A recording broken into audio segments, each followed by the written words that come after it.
Community Forum is sponsored by the Easton Grange 196 and a friend of Yardley Wood Rink and the Easton Lions Club.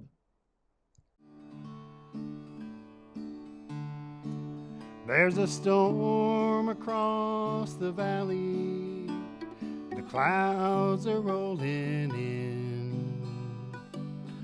The afternoon is heavy on your shoulders. There's a truck out on the 4-lane, a mile or more away. The whining of his wheels just makes it colder. Welcome to Community Forum, the Eastern Swedes, segment 2. Because we can't possibly put it all in a half hour. So here we go again. Leonard and Ed Hands. Ed Hands, one of our town historians, are present, and yours truly, Priscilla Almquist-Olsen. And so what are we going to talk about? First, Ed, you're going to talk about your mother, and he has a photo here. We'll put that up. And his mother is Sarah, teenage daughter in that photo. And boy, does Ed look like his mother. And he's very happy about that. Handsome lady. Okay. Well, so in the space in between, we were talking about some of the organizations, and you have to remember that even though today, obviously, the Swedes are integrated completely into America, and when they first came over, despite the fact that they wanted to learn English as quickly as possible, they really enjoyed speaking in their native language. And there were no organizations. You mentioned earlier that the Ameses sponsored the first Swedish churches, right, which was one organization. And then the other was a temperance organization that was founded by your grandfather. And they had a big book where you would sign the pledge not to drink. And they were very serious about it. Everybody joined because it was the only Swedish organization in town. But if you fell off the wagon, you were utstricken. And it was written in the book. Utstricken, that's very good, Ed. I worked on that one. And then you get reinstated eventually down the line because it was the only Swedish organization in town. But I remember Signe de Pasqua saying that when she was 4 years old, she did not speak any English. And it was very bad for her because she had either an appendectomy or a tonsillectomy. Paid for by the Ameses. They had a room at Mass General. But she was in that hospital, and she couldn't speak a word of English, and the nurses couldn't speak a word of Swedish. So it was a very scary experience for a 4-year-old. And I think Signe de Pasqua was one of my mother's best friends. And I think her maiden name was Johnson. Yeah. The interesting thing is that the Good Templar, that's what they would call themselves, was founded by my grandfather, Sander Larsen. And my grandmother, his wife, Alma Carolina, she was secretary. So she took all the minutes of all the meetings, and of course they were all written down in Swedish. One of the first things I found when I moved back home 21 years ago. And so I photocopied it. I've got to find it because I always wanted to read it. And I gave the original to the Historical Society. Actually, I should translate it for the Historical Society. Yeah, now that I think about it. And one of the interesting things that my mother pointed out was there was one meeting where my grandfather, Sander, actually kicked out his brother Abraham because he caught him drinking. and so he was very strict. I mean, he didn't care. Just because he was his brother. I mean, think about all the nepotism we have in our politics today. But Swedes were very straightforward and honest, and things were going to be done by the book. No exceptions allowed, not even your brother. Now, it was different in Brockton. They had many more organizations for Swedes. I'm not familiar with any besides the Vega, but the churches were very where they congregated. That was their social life. Now, what's interesting is that the Vega Club, we always called it Viga, or Vega in Swedish, But that was founded by my father's mother's father. So my father's maternal grandfather, um, John Johnson. So my maternal grandmother was Selma Johnson Almquist, and her father was John Johnson, and he was the founder. So on both sides, I have founding relatives who wanted to see organizations, social organizations that helped the early Swedes. Yeah. And those organizations weren't just for socializing, they also were for supporting them. If somebody was down on his or her luck, I mean, they all chipped in and provided money. Right, right. And I think there was one organization that the Vasa Order, which is still in existence today, and I'm a member of the Ingeborg Lodge, currently now with the Viking Club in Holbrook. But for many years, it was at the First Lutheran Church in Campello, Brockton.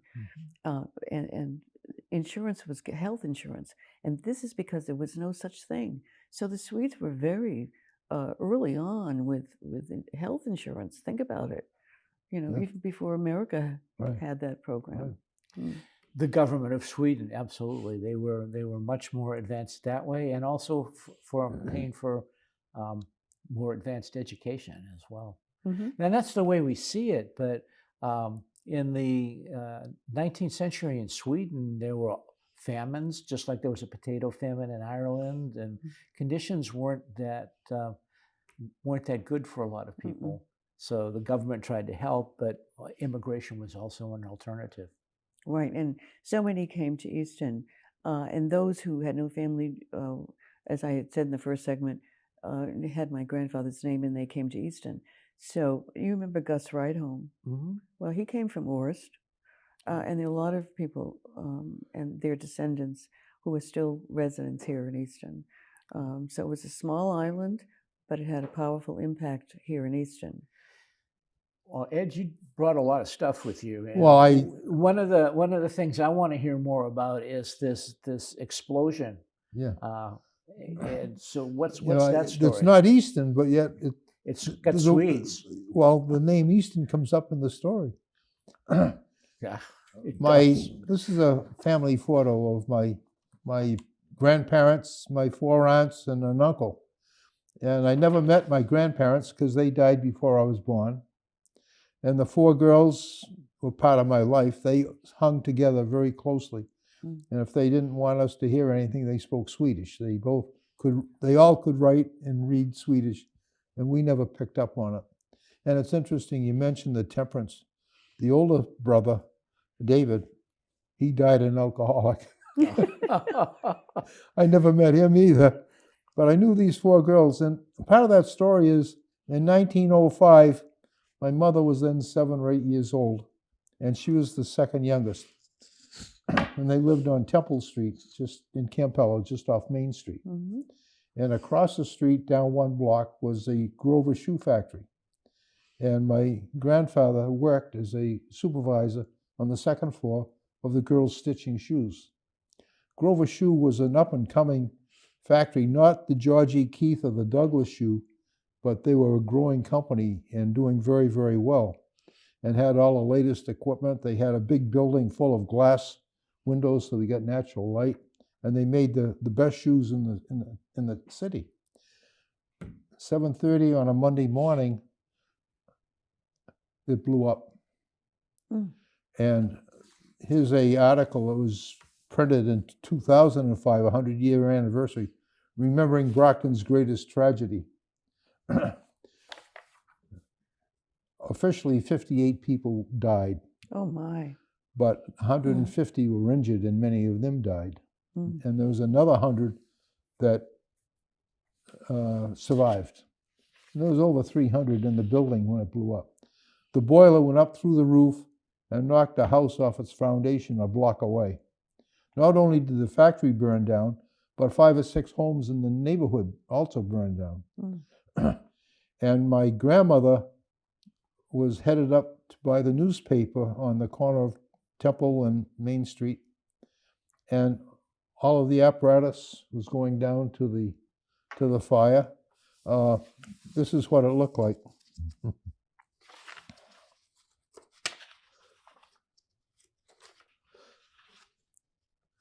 Wait a minute, I got. There were no vehicles at the time. Oh, they had the horses. That's what they're heading down. And here's the fire station right next door was right across from Temple Street. So this is Really? only 1 block away. Oh my, that was And those good. are the old horse-drawn wagons and all. So anyway, Before you get too far away from that boiler, not all of it landed in Brockton. well, that was the point. The boiler itself hit a house. Here's a picture of the boiler next to the house that knocked off its foundation. A piece of that boiler ended up in Easton. Really? It was that big an explosion. And here's my grandfather in there, and my grandmother goes up, and she thought she saw them carry him out dead. Mm. So she went home, and of course, the household was in turmoil. 1 hour later, he walked in the front door. And he didn't know how he got out, but he did. So that same year, he didn't have a job anymore. Mm. But the Swedes were so tightly knit, a lot of the Swedes went to Minnesota when they immigrated. Mm-hmm. And some came through the island in New York and ended up going to Minnesota. A lot of them came here, and then they moved out to Minnesota. And he had a minister friend. He was quite pious. He was very strict. Mm-hmm. And he and his older son went to Minnesota that year and bought a farm out in the wilderness of Minnesota. My grandmother sold the house. The only thing she kept was the sewing machine because she made all of the clothes for her daughters. She took the train out to Minnesota, went out to the farm, and here's this house sitting alone in the middle of a prairie. And the story was when she went in the house, the wind was causing the curtains in the house to blow. And she said, I'm not bringing this family up in this godforsaken place. They went into Minneapolis, and the minister was there, and they lived there for almost a year and worked in a shoe factory. But then they migrated back to Brockton again and lived right next to that fire station when they came back. So anyway, that's part of the story that I want to tell. And here's the monument that the city of Brockton built to house, to memorialize the people. The service conducted, memorial service conducted, went from the factory in Campello up to Melrose Cemetery. And the first wagon carrying the bodies got there before the last wagon left Campello. Wow. There were 30,000 people that attended that funeral. Wow. So it was a real disaster. And my grandfather survived it. So that's one story I want to tell. The other story was, I mentioned Anders Lindbergh worked for the Ames Shovel. When he left here in the mid-1890s, he went to Attleboro and he worked for Mossberg Company. And Mossberg built cars. You know, we have the Morse car here in Easton. He built a dozen cars, and this one is in 1899, and it's got my wife's grandfather sitting in the back seat. That's wonderful. When he went to Attleboro, he became a tool maker, and Mossberg was making the tools and some of the parts for Henry Ford in the Model T. Henry Ford visited Attleboro, and he was a tool maker for Mossberg. So that's another part of that. Your family tree. Family tree, yeah. Yeah. Well, aren't you lucky that your grandfather survived that explosion? Yeah. Otherwise, you might not have been here. Or no, your mother was born already. If he hadn't survived, she was only 7, 8 years old when the fire. Okay, so then you'd still be here. You'd still be here. I would be You're here, fine. but I never met my grandparents because they died before I was. Yes, you said that. Sure. So getting back to Eastern Swedes, besides the shovel works, there were many Swedes who actually worked personally for the Ames family. Isn't that true, Ed? Yeah, that's true. That's something I really haven't looked at in great detail. But there were certainly a variety of jobs that were held down by Swedes. Uh, the person who went around and lit the gas lights in Northeastern was a Swede. His horse apparently was a native and learned the route so quickly that the horse would walk up to a light And stop. and stop until he would get out and do it. And there were several people who ended up owning dairy farms in town as well. So. And then the women also worked for the Ameses. Domestic, yes, absolutely. That's absolutely for sure.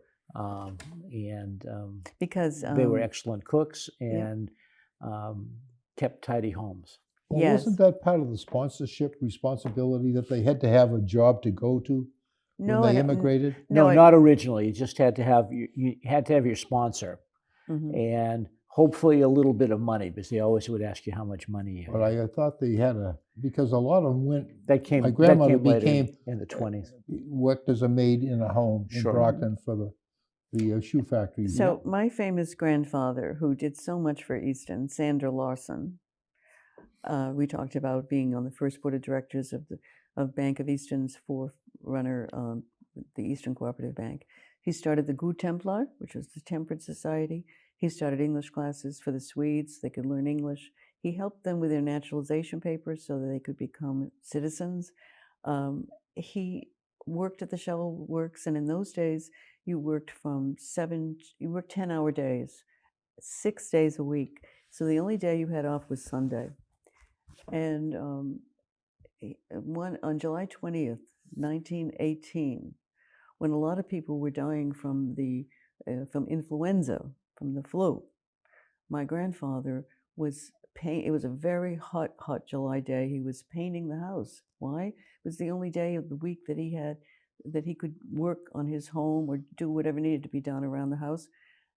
And so when he finished painting the house, he walked up Main Street, which was a meeting place for a lot of Swedes, and they would congregate out in front of O'Connor's store, which is now the Farmer's Daughter. And they would chew the fat, as was the common expression back then. And my grandfather got up there and he dropped dead. He was 53 years old. My mother was 6. Her sister was 8, Agnes. And what did my grandmother do? Well, as Ed could probably relate, Swedes were very resourceful. They were also very resilient. You've heard about the stubborn Swedes? Well, my grandmother was among those. And so what did she do? She rented out the other 3 bedrooms, and she told my mother and my Aunt Ag they had to sleep in the big bed with her in the big room. And my grandmother was smart. She rented only to men. Why? Because they could shovel the snow, cut the grass, and they could fix anything. She gave them not just a room, but board also. So she cooked all their meals and probably prepared their bags of lunch to go to the shovel works, right? And what did she do then? The kids went to school. She got on the trolley that we talked about in the first segment, went to Brockton.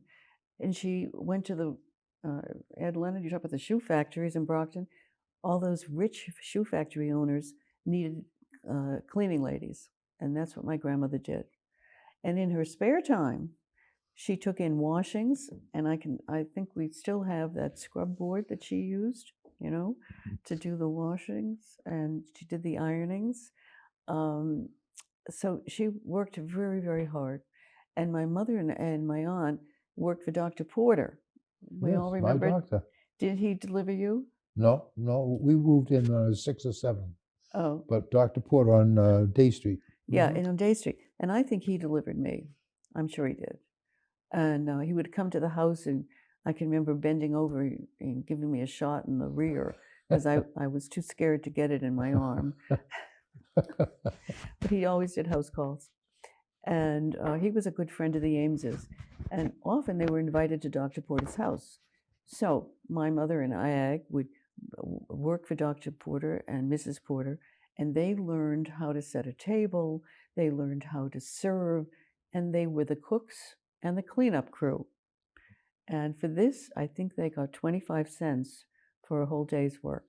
Mm. But that was important because it helped my grandmother survive, Yeah. and she did. And she paid off the mortgage on the house in Jenny Lind Street. She buried herself. She was very proud. She had people do it for her. Who? She didn't bury herself. Oh, no. What I meant was, That's very resourceful. Very, very resourceful. Yeah, no, she paid for that. She had the money set aside.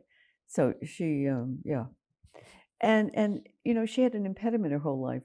In Sweden, for some reason, they burned her throat for some reason when she was 9, and it destroyed her ability to swallow well.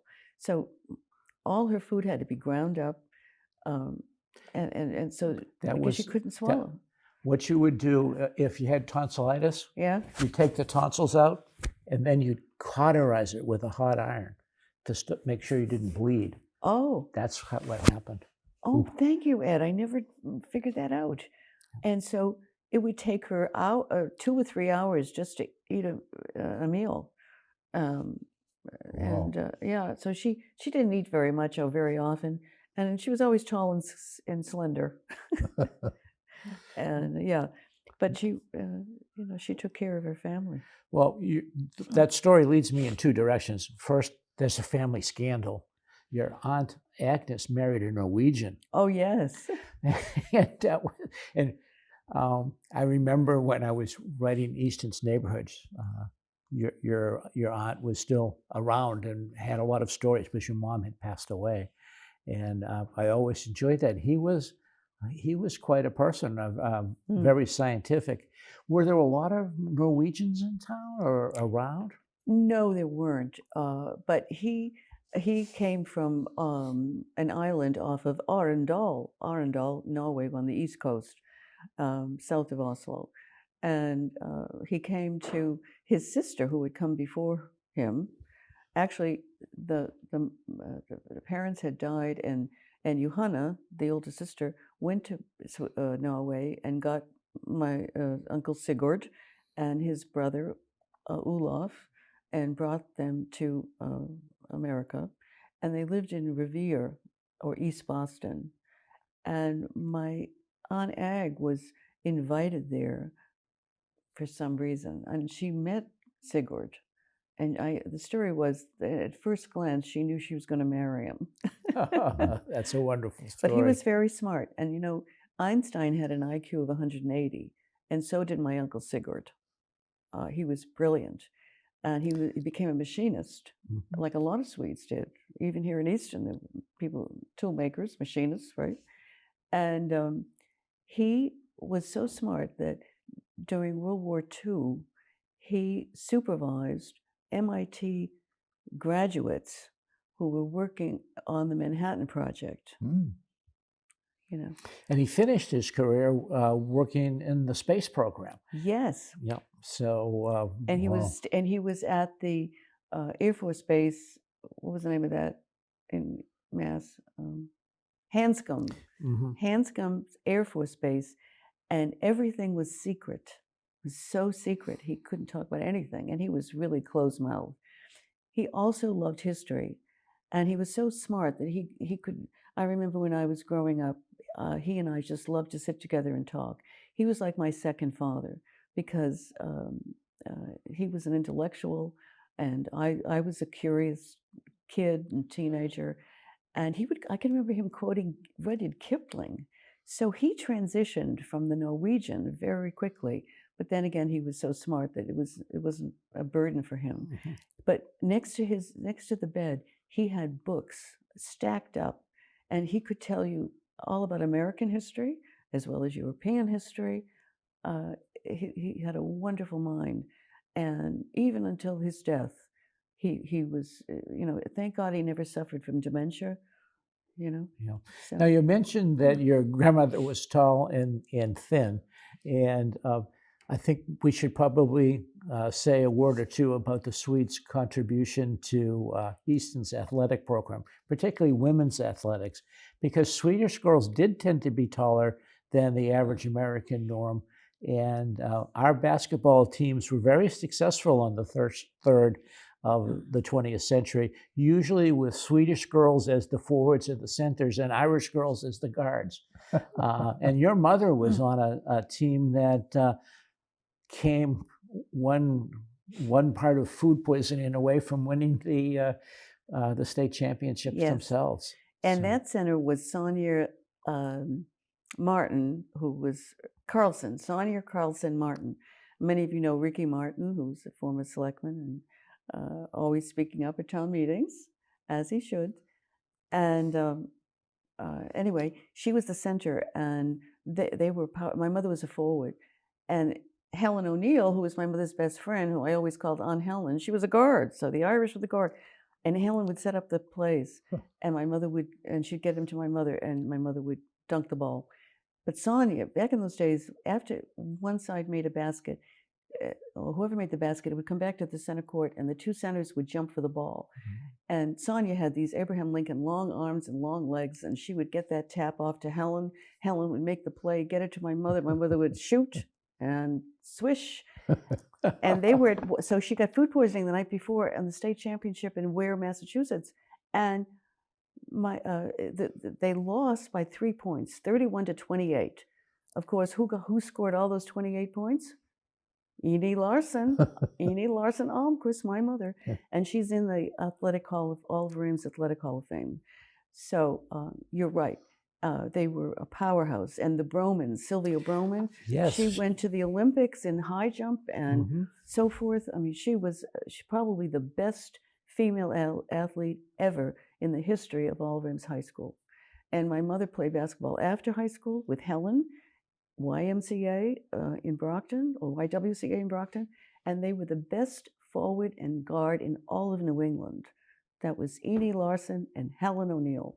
And they stayed friends until their deaths. Helen was in DC. She and my mother would talk every week.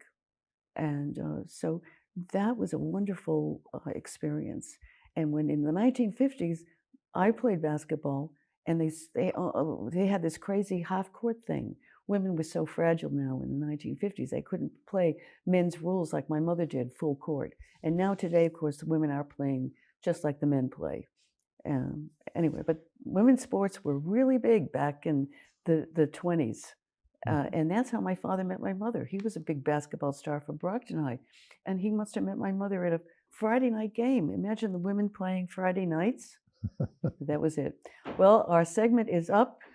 Ed, you have any parting words? Any other Swedish connections here? No, I don't. I'll leave it to the gentleman over here. Okay, Ed, what else would you like to say about Easton? Great place to grow up. Enjoyed it. Enjoyed the Swedish heritage. Yeah, me too. Yeah. And Ed Hans, of course, he's an adopted Swede. he loved my mother. He loved her coffee and dope.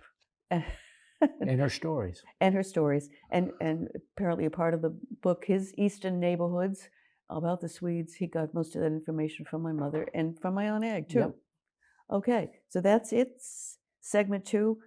Probably need a segment 3 sometime. Eastern Swedes. A lot to talk about. Very interesting. And Ed, Leonard and I are very proud of our Swedish background and our Swedish roots, as you can see. We contributed to Easton's history in a major way. Thank you for joining us, Priscilla Almquist-Olsen. Until next time, be well. Community Forum is sponsored by the Easton Grange 196 and a friend of Yardley Wood Rink and the Easton Lions Club.